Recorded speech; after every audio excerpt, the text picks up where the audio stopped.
घनमूल की। ठीक है, तो घनमूल को मैंने आपको पहले ही समझाया था कि जो क्या होगा, घन का बिल्कुल विपरीत क्या होता है, घन मूल होता है।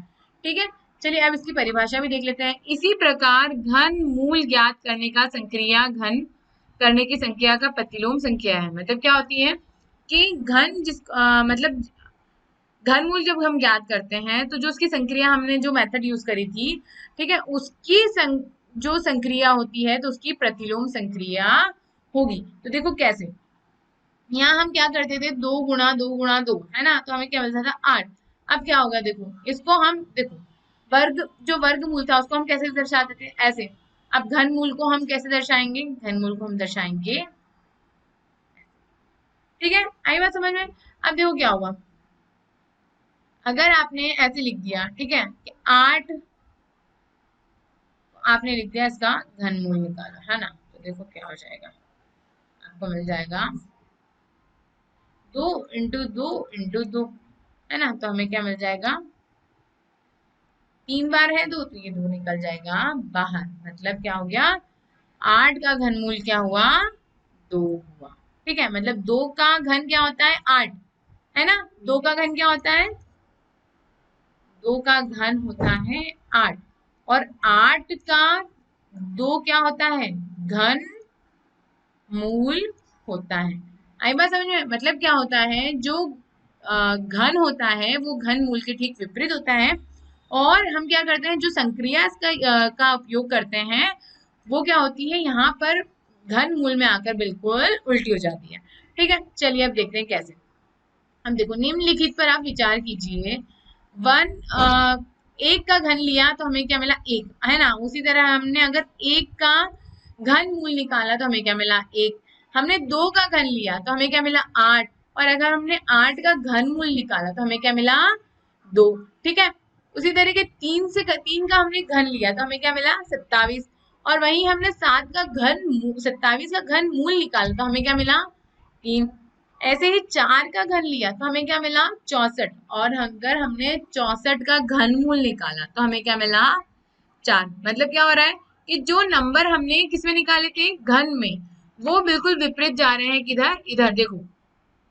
अगर हम इस तरफ लिख रहे हैं घन तो इधर क्या लिख रहे हैं हम, घन मूल। ठीक है, आई बात समझ में। मतलब 729 का अगर हम घन मूल निकालें तो हमें क्या मिलेगा, 9। ठीक है, आई बात समझ में। देखो कैसे कि देखो 729 का जब अगर निकाल रहे हैं हम घनमूल तो क्या हो रहा है, 9 × 9 × 9। ठीक है, अब यहाँ 3 लगा है, मतलब कोई भी चीज अगर 3 बार है, ठीक है, तो वो क्या निकल जाएगी, इस रूट में से क्या निकल जाएगी, बाहर निकल जाएगी। ठीक है, तो मतलब 9 बाहर निकल गया, मतलब कुछ नहीं बचा, तो क्या हुआ, 9। ठीक है, ऐसे जैसे हम स्क्वायर रूट में नहीं करते थे वर्गमूल में, अगर 2 × 2 होता था, यहाँ पे कुछ नहीं लिखा था, मतलब होता तो 2 ही था कि अगर 2 से गुणा 2 हुआ तो मतलब 2 क्या निकल जाता था, बाहर आ जाता था, हमें क्या मिलता था, 2 मिल जाता था। ठीक है, आई बात समझ में। अब देखो 7 का जब हमने घन किया तो मेरा 343, और 343 का जब हमने घन मूल निकाला तो हमें क्या मिला, 7। ठीक है, इसका मतलब क्या हुआ कि ये जो घन है वो घन मूल के ठीक विपरीत है, और घन मूल घन के विपरीत है। ठीक है, चलिए अब क्या हुआ, अब यहाँ पर हम क्या करेंगे, अभाज्य गुणन खंडन विधि द्वारा घन मूल निकालेंगे। ठीक है, अभी तक हम क्या कर रहे थे, अभी तक हमने भी अभाज्य गुणन खंडन विधि द्वारा क्या निकाला था, पता करा था कि वो पूर्ण घन है या नहीं। और अगर हमें पूर्ण घन प्राप्त करना हो तो हम कैसे प्राप्त करेंगे, या किस नंबर का उसमें गुणा करें या किस नंबर का हम उसमें भाग दें तो हमें क्या मिले, पूर्ण घन मिल जाए। ठीक है, अब यहाँ पर क्या करेंगे, यहाँ पर भी इसी विधि का इस्तेमाल करेंगे। देखो कैसे, संख्या क्या हुई, 3375 का हमें क्या निकालना है, घन मूल निकालना है अभाज्य गणन गुणन खंडन द्वारा। ठीक है, तो देखो आप अभाज्य गुणन खंडन में हम करते क्या है, हम निकालते हैं सबसे पहले एलसीएम। ठीक है, तो देखो 3375, ठीक है, तो हम सबसे पहले किससे भाग दे देंगे, हम इससे दे देंगे 3 से। ठीक है, तो 3 1 जा 3, 3 1 जा 3, 3 2 जा 3 2 जा 6, और ये हो जाएगा 3 5 जा 15। ठीक है, फिर हम कर देंगे किससे, 3 से कर देंगे। 3 3 जा 9, 3 7 जा 27, 3 5 जा 15। फिर हम कर देंगे 3 से, तो 3 1 जा 3, 3 2 जा 6, और ये हो जाएगा 3 5 15। देखो अब 2 3 से तो होगा नहीं, अब करेंगे 5 से। तो 5 2 10 और 5 5 25। ठीक है, फिर 5 से किया तो हमें क्या मिला 5। अब देखो 3375 का हमें गुणनखंडन कितना मिल गया, 3 × 3 × 3 गुणा 5 × 5 × 5। ठीक है, अब क्या हुआ देखो, अब इसको निकालना है आपको घनमूल, है ना। तो देखो ये हम भाज्य गुणनखंडन निकाल लिया, अब इसका निकालना है हमको घनमूल।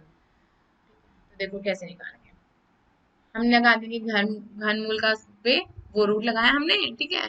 और हम चिन्ह लगा, मतलब घनमूल का हमने चिन्ह लगा दिया। अब क्या हुआ देखो, जब हमने इसका फैक्टराइजेशन निकाला तो हमें क्या मिल गया, 3 × 3 × 3 × 5 × 5।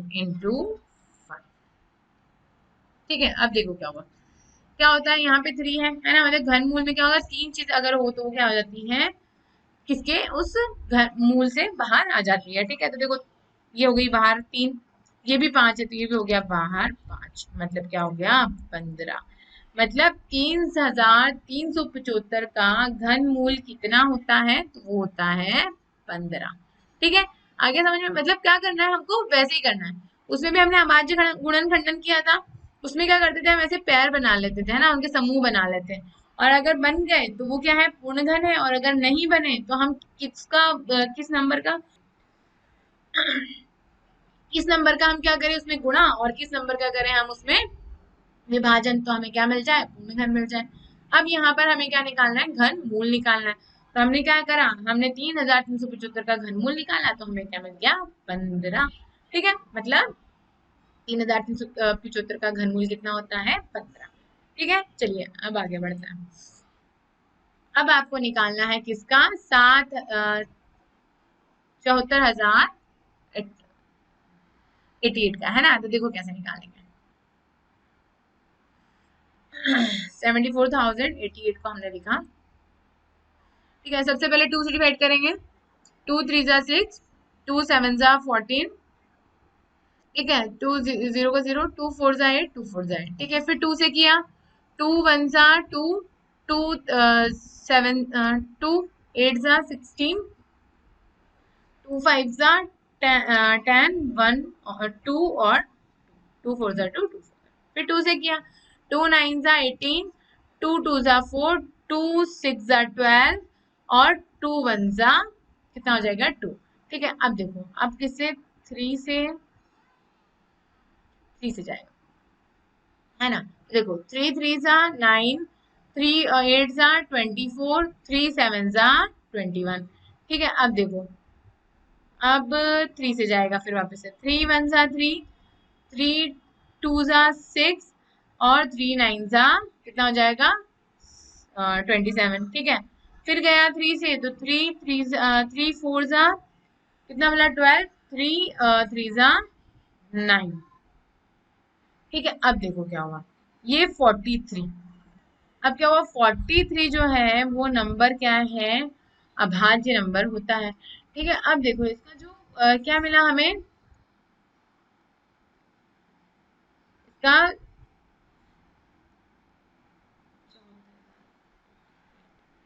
घनमूल हमने निकाला तो हमें मिला कितना, 2 × 2 × 2 × 3 × 3 × 3। ठीक है, तो क्या मिल जाएगा हमें, और into 40।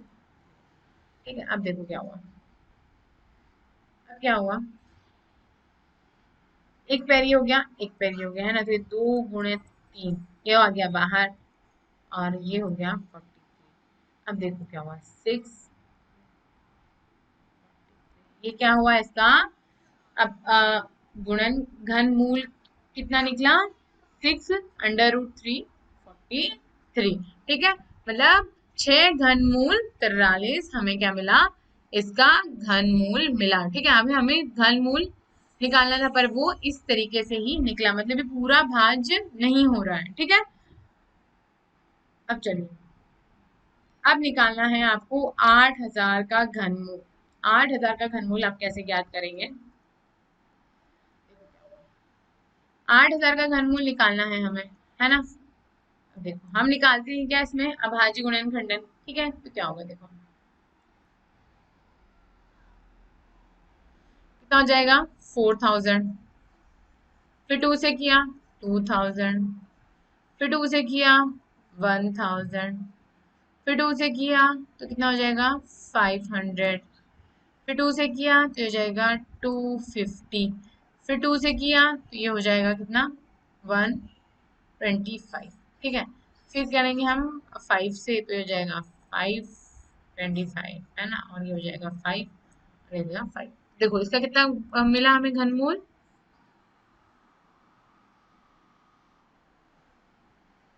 2 into two into two into two into two into two है ना, 6 बार है, 1 2 3 4 5 6 है ना, फिर 5 देखो 5 इंटू 5 इंटू है ना।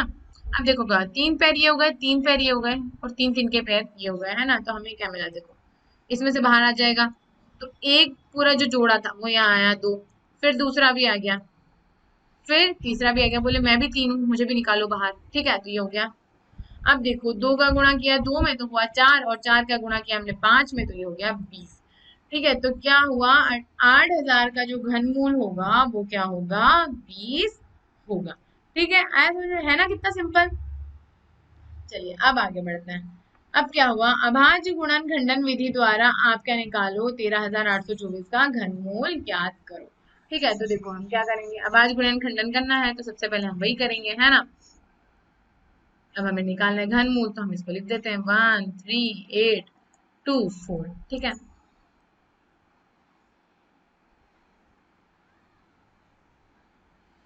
अब देखो अब निकाल लेते हैं इसको एलसीएम, 13824 है ना।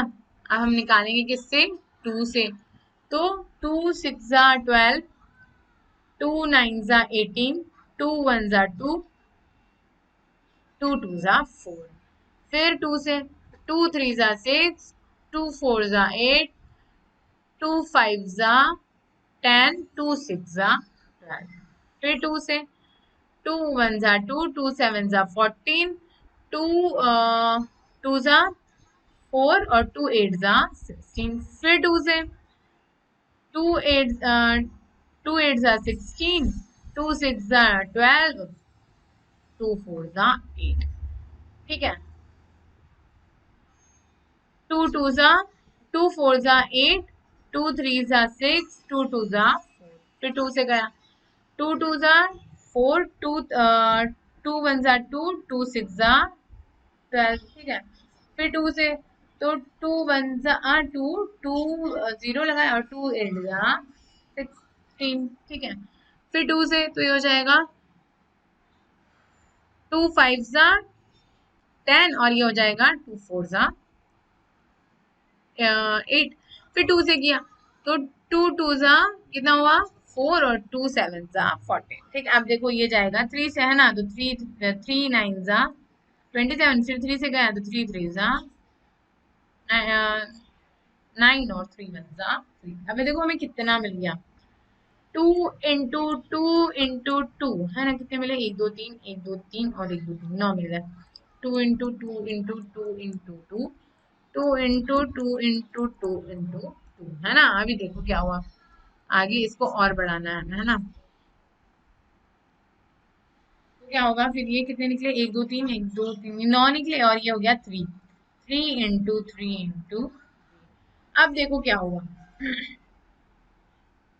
ऐसे नहीं बनाना है इसको, ऐसे बनाना है इसको, 3 इंटू 3 इंटू। ठीक है, अब देखो एक जोड़ा यहाँ मिल गया, एक जोड़ा यहाँ मिल गया, एक जोड़ा यहाँ मिल गया, और एक जोड़ा यहाँ मिल गया। अब देखो क्या हुआ, वो क्या बोलते हैं कि भाई जब 3 हो तो हम 3 जोड़े जब आ जाए तो हमको उस घनमूल में से निकाल दो बाहर। ठीक है, तो देखो एक निकला बाहर, फिर पीछे से ये वाला भी आ गया, फिर पीछे से ये वाला भी आ गया, और फिर पीछे से ये भी आ गया। अब देखो क्या निकलेगा, 2 इंटू 2 4, 4 इंटू 2 8, और 8 इंटू 3 कितना हो जाएगा 24। मतलब इस संख्या का घनमूल कितना होगा 24 होगा। ठीक है, आगे समझ। चलिए अब आगे बढ़ते हैं। अब बताना है सत्य या असत्य है ना, बुद्धिशीलता प्रश्न है जो है सत्य या असत्य।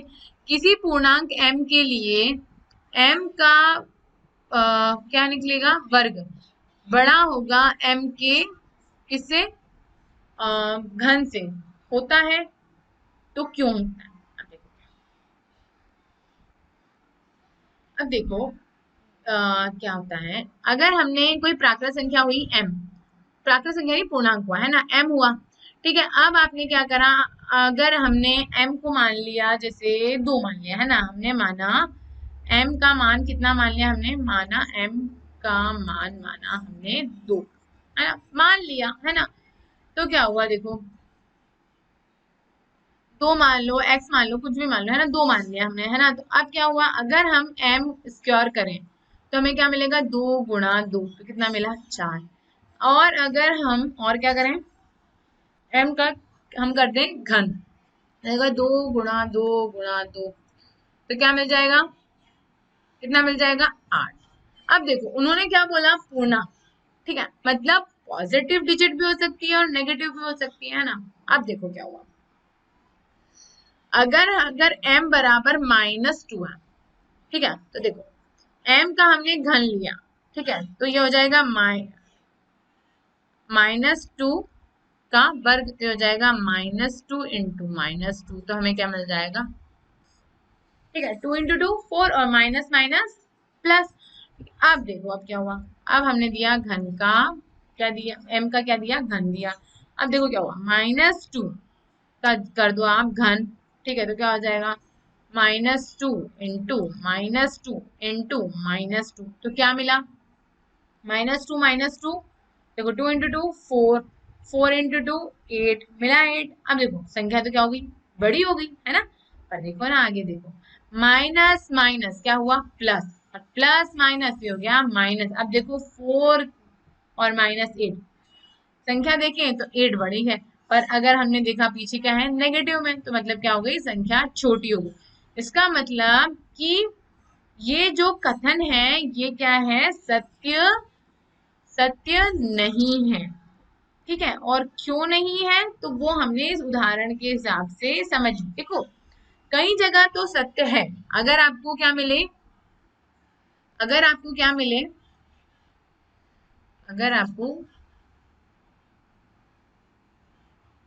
धनात्मक पूर्णांक हो तो क्या हो गई, वो सत्य हो गई। पर अगर कितना, कौन सा हो, ऋणात्मक हो, ऋणात्मक पूर्णांक हो, तो क्या हो जाएगा, ये कथन ही असत्य हो जाएगा। इसका मतलब देखो, अभी हमने अगर हम कंडीशन उसकी जो देखे हैं, शर्तें जो हैं वो अगर हम ना देखें, तो देखो किसी पूर्णांक की बात हो रही है तो उसमें पॉजिटिव भी आता है, नेगेटिव भी आता है, ठीक है। अभी ये तो मैंने आपको समझा दिया, पर आपको इतना लिखने की जरूरत नहीं है। पॉजिटिव है, नेगेटिव है, तो क्या होगा, जरूरी नहीं है कि ये बात सत्य ही हो कि जो m है, m का वर्ग, मतलब m का घन ज्यादा होगा किससे, m के वर्ग से, तो ये सत्य नहीं है। उन्होंने यही पूछा कि ये सत्य है क्या असत्य है, तो ये क्या है, असत्य है, ठीक है। और हमने उदाहरण में समझ भी लिया, ठीक है, आगे समझ में, है ना, था ना बुद्धि का प्रश्न, ठीक। चलिए अब क्या हुआ, किसी घन संख्या का घनमूल, ठीक है, अभी हम क्या निकाल रहे थे, कोई संख्या थी उसका हम निकाल रहे थे घनमूल, ठीक है। अभी उन्होंने बोला घन संख्या का आप निकालो घनमूल। अब देखो क्या होगा, आपके पास घन संख्या दी है 8,97,375, ठीक है, कितनी बड़ी संख्या है ना। अब इस पर विचार करो, देखो अब अगर इसका घनमूल निकालने बोलेंगे तो बहुत लंबा हो जाएगा ना। तो देखो हम इस घन संख्या का घनमूल एक चरणबद्ध प्रक्रिया के द्वारा आकलित करते हैं। तो वो क्या कर रहे हैं कि एक के बाद एक आपको कुछ चरण बता रहे हैं, आप उसको करो फॉलो, तो आपको क्या मिल जाएगा, उसका घन फटाफट से मिल जाएगा, है ना। तो क्या हुआ, चरण एक क्या बोल रहा है, जो दी गई संख्या है उस संख्या को सबसे पहले दाहिने अंक से शुरू करते हुए 3 अंक के समूह में विभाजित करो। मतलब क्या हुआ, आपके पास संख्या क्या हुई, 857 375, मतलब 3 समूह में विभाजित करनी है। तो हमको कहाँ से करना है, दाहिनी तरफ से, है ना। तो हम पहले पीछे से चालू हुए, तो एक संख्या क्या मिली हमें, और आगे की भी 3 है ना, और तो ये होगी 857, और एक संख्या मिली हमें 300। अब इन समूह में प्रत्येक के इकाई अंक का उपयोग करके घन संख्या के घनमूल का अनुमान लगाइए। अब देखो अब क्या हुआ, ये जो घन है, ये जो इकाई संख्या है, इसके हिसाब से उसके घन मूल का क्या निकालो, घन का क्या निकालो, आप अनुमान लगाओ। अब देखो, अगर 5 है तो मतलब क्या होगा, 5 होगा। ठीक है, अब अगर 7 है तो क्या संख्या मिल सकती है आपको, 3 बार। मतलब उसकी इकाई संख्या क्या मिलेगी आपको, यहाँ कुछ भी हो, ठीक है, ए मान लिया हमने और यहाँ पे मान लिया, ये जो इकाई संख्या वो तो 3 ही होगी, और यहाँ पर कोई भी संख्या हो पर आपको पीछे जो इकाई संख्या मिलेगी वो क्या मिलेगी, 5 मिलेगी। ठीक है, आगे समझ में इतना, कैसे, याद आया, हमने एक सारणी बनाई थी जिसमें क्या होता है, 0 अगर अंत में हो घन के तो हमें क्या मिलता है, जो संख्या मिलती है वो क्या मिलती है, 0। अगर 1 हो तो मिलता है 1, 2 हो तो मिलता है 8, 3 हो तो मिलता है 7, 4 हो तो मिलता है 4, 5 हो तो 5, 6 हो तो 6, ठीक है, 7 हो तो 3, 8 हो तो 2 और 9 हो तो 9। ठीक है, आया, आया याद है ना। चलिए, अब देखिए, अब क्या करना है, ये 2 स्टेप है इसकी, है ना। तो क्या करना है, देखो आपको, अगर हम इसका निकालें तो देखो क्या होगा।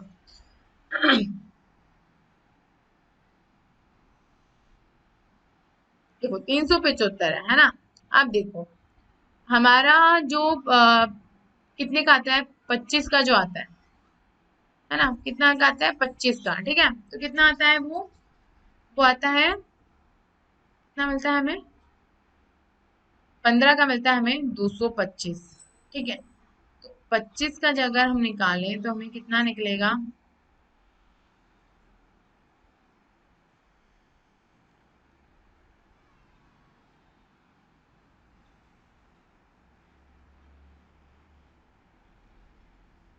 है ना, मतलब किसके आसपास निकलेगा, ये 25 के आसपास निकलेगा। ठीक है, अब इसको अगर हम देखें, चलिए अब हमें क्या निकालना है, किसी घन संख्या का घनमूल निकालना है। ठीक है, मतलब अब ये तक आपको क्या निकालना था, ऐसे आपको बोला नहीं था कि वो घन संख्या है, ठीक है, पर अभी क्या है, यहाँ पर कोई घन संख्या है, उसका आपको घनमूल निकालना है, तो कैसे निकालेंगे, देखिए कितना बड़ा नंबर है ना। अब क्या करो, इस पे विचार करो, ये है क्या है, घन संख्या है। अब हम इस घन संख्या का क्या निकालेंगे, घनमूल एक चरणबद्ध प्रक्रिया के द्वारा आकलित कर सकते हैं। मतलब आपको क्या देंगे, कुछ स्टेप्स देंगे, आप उसको फॉलो करो और उसके से आपको क्या मिलेगी, क्या मिल जाएगी, घन संख्या मिल जाएगी। ठीक है, नहीं उसका घन मूल मिल जाएगा। ठीक है, अब देखो क्या हुआ, अब देखो क्या है, 8, 8, 5, 7, 3, 5, 7। अब देखो क्या हुआ, दी गई घन संख्या को संख्या के सबसे दाहिने अंक से शुरू करते हुए 3 अंक के समूहों से विभाजित करें। मतलब इन संख्या को हमको क्या करना है, विभाजित करना है। ठीक है, पर कैसे विभाजित करना है कि दाहिने से हमें 3 संख्या लेनी है। ठीक है, तो हमारी पहली संख्या क्या हो गई, 357। ठीक है, उसके बाद हमें फिर वापस उसको आगे बढ़ना है, तो 3 संख्या मिल गई, तो ये हो गई 3 संख्या 850। अब देखो यहाँ पे क्या है, 7 है। ठीक है, इसका मतलब क्या हुआ कि जो आखिरी में हमें जो संख्या मिलेगी वो क्या मिलेगी, 3 मिलेगी। ठीक है, मतलब जो इकाई संख्या क्या होगी, वो 3 होगी। ठीक है, अब देखो, इस इन समूहों में प्रत्येक के इकाई अंक का उपयोग करके घन संख्या के अंकों का घनमूल अनुमान लगाइए। ठीक है, तो हमें क्या करना है, इकाई संख्या को उसको देखना है। तो अभी देखो, ये वाली इकाई संख्या हुई क्या, 7, इसका घनमूल क्या होगा, 3। देखो कैसे, मतलब घनमूल नहीं, इकाई, घनमूल की इकाई संख्या क्या होगी, 3। देखो कैसे, हमने याद, वो सारणी याद आई जो हमने घन के लिए पढ़ी थी, क्या थी कि अगर 0 तो हमें घन में क्या मिलता है, 0। ठीक है, अब देखो, अगर 0 घन में मिला तो हम घनमूल क्या होता है, उसके विपरीत, तो उसके विपरीत भी मतलब उसके घन में क्या, घनमूल में क्या मिलेगा, 0। ठीक है, 1 मिलता है तो 1 मिलता है, 2 होता है तो 8 हो जाता है, 8 होगा तो 2 हो जाएगा। ठीक है, इससे याद आया ना आपको वो सारणी। ठीक है, तो आपको क्या हुआ था, 0 का 0, चलो वो लिखती नहीं, 0 का 0, 1 का 1, 2 का 8, 3 का 7, 4 का 4, 6 का 5 का 5, 6 का 6, 7 का 3, 8 का 2 और 9 का 9 और 0 का 0। ठीक है, अब देखो, तो 7 का क्या हुआ, हमें घन इकाई संख्या क्या मिल गई हमको, 3। ठीक है, अब देखो क्या हुआ, 857। अब देखो, ऐसा नंबर आपको याद है क्या, देखो अगर हम सोचें तो 9 है ना, 9 की कितनी मिलती है, 729, है ना, 9 का घन हमको कितना मिलता है, 729। अगर हम 10 का घन देखें तो कितना मिलता है, 1000। ठीक है, इसका मतलब क्या हुआ, ये जो संख्या होगी इसका जो घन होगा वो क्या होगा, 700, 29 का घन इससे और यह क्या होगा, इससे ये बड़ा होगा, मतलब इन दोनों के बीच में होगा। ठीक है, तो ये वाला क्या हुआ 9, ये क्या हुआ 10, तो हम क्या लेंगे, ये वाली संख्या को ले लेते हैं और ये हो गया 93। ठीक है, तो मतलब इसका घनमूल क्या होगा, 93 होगा। ठीक है, मतलब हमको क्या करना है, उसको 3 भागों में कोई भी नंबर को करना है आपको विभाजित। ठीक है, और उसके बाद क्या कर देना है आपको, पीछे से करना है। ठीक है, दाहिनी तरफ से आपको विभाजित करना है। फिर जो पीछे वाला हिस्सा है, ठीक है, जो पहले वाला, इसका क्या लेना है, हमको इकाई अंक लेना है कि इसके वर्ग घन में इकाई अंक आपको क्या मिलेगा। ठीक है, और इसका क्या करना है, हमको उसके हिसाब से घन निकाल के देखना है, इसको पूरे नंबर को देखना है। ठीक है, चलिए अब और उदाहरण से और अच्छे से समझ लेते हैं। आपके पास क्या नंबर है, 17576, है ना। अब देखो क्या हुआ, इसका क्या निकालना है, आपको घनमूल निकालना है। तो पहला चरण क्या था कि इन दोनों को क्या करो आप, इस संख्या को तीन दाहिनी तरफ से 3 संख्या में विभाजित कर लो। ठीक है, तो पहला संख्या क्या मिली हमको 556, और दूसरी संख्या क्या मिली 17। ठीक है, 3 नहीं है तो 17 सही। ठीक है, अब देखो दूसरा चरण क्या बोलता है उसका, दूसरा चरण बोलता है कि आपको अगर 576 है, ठीक है, तो मतलब क्या हुआ, आखिरी में इकाई संख्या क्या है 6 है, तो इसका जो घन निकलेगा उसकी इकाई संख्या क्या होगी। ठीक है, कोई अब देखो इसकी इकाई संख्या हमने देखी, अब देखो ये 17 है ना, तो क्या होगा देखो, इसका तो हमको मिल गया 6। अब देखो 17 है ना, तो 17 का अगर आप उसका घन देखें तो आप देखेंगे, 2 का देखा तो आपको क्या मिला, 2 का घन कितना हुआ 8, है ना, और 3 का घन कितना हो गया 27। मतलब आपको क्या संख्या मिलेगी 8, 17 और इससे ज्यादा है 27, मतलब आपको क्या निकलेगा 2 का घन 17 और ये हो गया 3 का घन, मतलब इन दोनों के बीच में होगा। तो आप क्या निकाल सकते हैं, वो नंबर, इसका मतलब वो नंबर कितना हो जाएगा, पहले वाली संख्या लेते हैं 2 और 3, तो ये हो गया 2 और ये हो गया 6, तो ये हो गया जाएगा 26। ठीक है, मतलब इसका वर्गमूल घनमूल कितना होगा 26। ठीक है, आया समझ, चलिए अब आगे बढ़ते हैं। चलिए हो गया। अब हम दोहराते हैं कि हमने क्या क्या इस अध्याय में पढ़ लिया है। ठीक है, तो क्या हुआ, संख्याएं जैसे कि 1729, 4104 और 13832, ये सब क्या कहलाती है, हार्टी रामानुजन संख्या कहलाती है। क्यों हार्टी रामानुजन संख्या क्या होती है, कि कोई भी संख्या जब दो घनों मतलब आपको, मतलब ये आपको या तो a प्लस बी स्क्वायर, ए घन बी घन, ठीक है, और आपको भी मिल सकता है सी घन और डी घन, तो नंबर कोई भी मान लो आप, पर आपको दो रूपों में उनके घनों के योग के रूप में आपको मिल सकता है। ठीक है, तो उसमें क्या है, सबसे छोटी संख्या कौन सी है 1719, जो दो घनों के रूप में आप क्या कर सकते हैं, आप उसको व्यक्त कर सकते हैं। कौन कौन सी थी याद आया, 12 घन 1 घन, है ना, और एक और क्या थी, एक और थी 10 घन और 9 घन, यही थी, है ना। ठीक है, चलिए अब क्या हुआ, ये इन्हें दो घनों के रूप में हम दो भिन्न प्रकारों से व्यक्त किया जा सकता है। अब क्या है, एक संख्या को स्वयं से 3 बार गुणा करके जो प्राप्त संख्या मिलती है वो क्या कहलाती है, घन संख्या कहलाती है। ठीक है, और घन को क्या करते हैं, हम किसी भी संख्या के ऊपर इस तरीके से 3 बार उसको लगा देते हैं। उदाहरण में लिया हमने एक, देखो एक किसका घन हुआ, एक का, 8 किसका हुआ 2 का, और 27 किसका हुआ 3 का, है ना। चलिए यदि किसी संख्या के अभाज्य गुणनखंडन में प्रत्येक अभाज्य गुणनखंडन, मतलब जो भी फैक्टर आपके आ रहे हैं, जो गुणनखंडन आपके आ रहे हैं, अगर वो 3 बार आते हैं तो वो संख्या क्या होती है, पूर्ण घन संख्या होती है। और हम घन मूल को मतलब, और अगर वो नहीं नहीं हो 3 बार तो मतलब वो पूर्ण घन संख्या नहीं होगी। ठीक है, अब चौथी बात क्या कह रहा है कि घन मूल को हम किस संख्या से व्यक्त करते हैं, इस संकेत से। ठीक है, हम अगर हमने 27 का घनमूल निकाला तो वो क्या होता है 3, कैसे निकालते हैं 27 का घनमूल, अभाज्य गुणनखंडन के द्वारा हम क्या करते हैं 3 गुणा 3 गुणा 3, तो ये मिल जाता है 3। और क्या होता है, कोई भी चीज अगर 3 बार हो तो वो हो जाती है इस घनमूल से बाहर, तो ये हो जाएगा 3, तो आपको घनमूल क्या मिला 3। ठीक है, आगे समझ में आया। ठीक है, है ना, मतलब और बहुत सारी संख्या हमने पहले पढ़ी ली है। ठीक है, धन्यवाद, मिलते हैं अब अगले अध्याय में।